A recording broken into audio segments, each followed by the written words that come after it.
Perkenalkan, saya Ditaria Bruginting dengan NIM 2501136. Di sini saya akan menjelaskan hasil olah data FUS dengan dosen pengampu mata kuliah ekonometrika Bapak Arif Rahman dengan judul Pengaruh Inflasi dan Pengangguran terhadap GDP. Yang pertama, uji stasionaritas tingkat level. Di sini sudah ada hasil uji stasionaritas tingkat level. Untuk menentukan alat analisis apa yang akan digunakan, maka langkah awal yang dilakukan adalah dengan uji stasionaritas.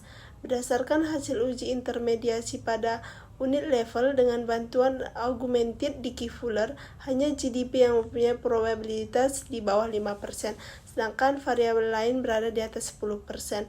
Artinya, data pada unit level tidak stasioner dan dilakukan uji stasionaritas pada data turunan pertama atau first difference. Yang kedua yaitu uji stasionaritas tingkat 1 difference. Di sini sudah ada hasil uji stasionaritas tingkat 1 difference.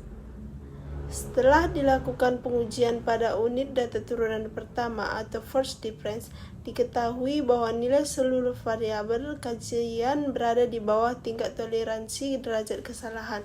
Artinya, data dalam keadaan stasioner pada perubahan pertama.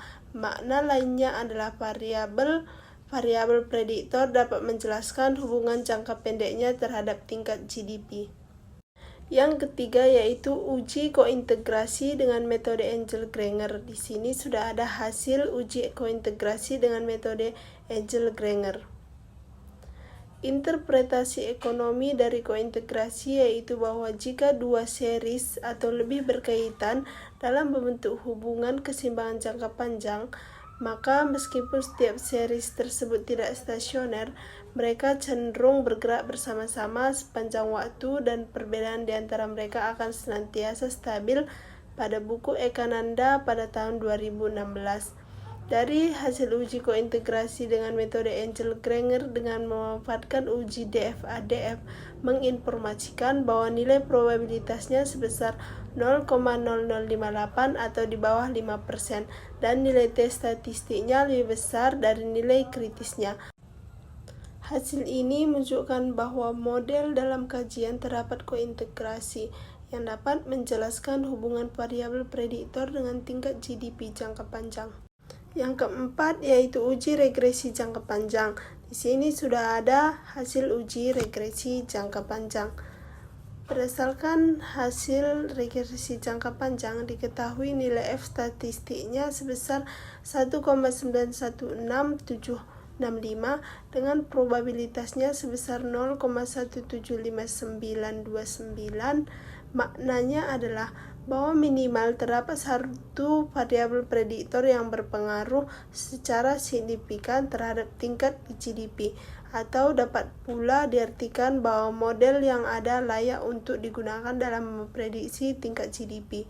Nilai R-square sebesar 0,175580 menunjukkan bahwa proporsi variasi dari tingkat GDP mampu menjelaskan variabel prediktor.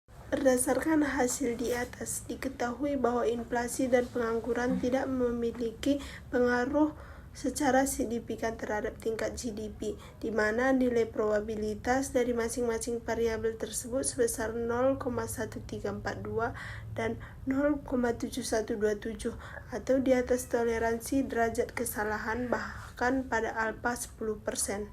Nilai koefisien dari pengangguran sebesar min 0,132444 menggambarkan bahwa ketika pengangguran mengalami kenaikan sebesar 1%, maka tingkat GDP akan turun sebesar 0,1642 11%. Hubungan ini menunjukkan bahwa peningkatan pengangguran yang dapat diproyeksikan sebagai meningkatnya pendapatan masyarakat dapat mendukung dalam penurunan tingkat GDP.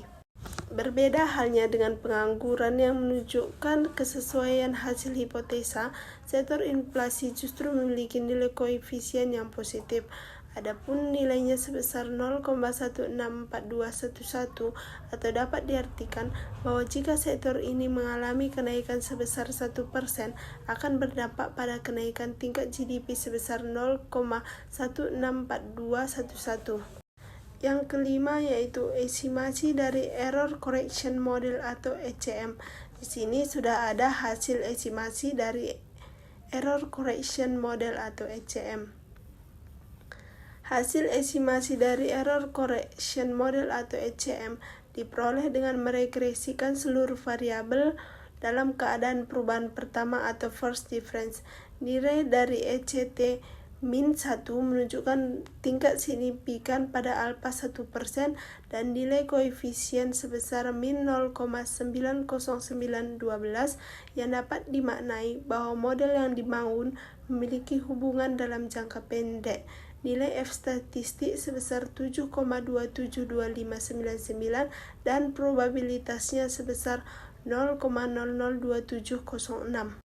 Menggambarkan terdapat minimal satu variabel prediktor yang mempengaruhi tingkat GDP secara signifikan. Hasil R-square yang diperoleh sebesar 0,576919 lebih besar dari nilai R-square pada jangka panjang, menunjukkan proporsi variasi dari tingkat GDP dalam tingkat jangka pendek dijelaskan oleh variabel prediktor sebesar 57%. Berdasarkan nilai koefisien parsialnya, terdapat satu variabel prediktor yang berpengaruh signifikan terhadap tingkat GDP dalam jangka pendek. Variabel yang dimaksud adalah inflasi yang nilainya sebesar 0,0732, sedangkan variabel lainnya seperti pengangguran tidak berpengaruh secara signifikan terhadap tingkat GDP di Indonesia selama periode pengamatan.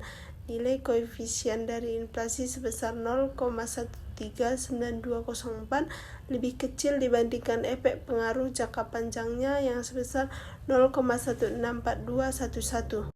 Hasil ini menunjukkan bahwa dalam jangka pendek, inflasi juga memiliki pengaruh positif terhadap tingkat GDP dengan proporsi lebih kecil dibandingkan jangka panjangnya. Kemudian dalam jangka pendek, kenaikan 1% pengangguran mampu menurunkan tingkat GDP sebesar 0,733950, sedangkan dalam jangka panjangnya pengaruh pengangguran tidak terlalu signifikan.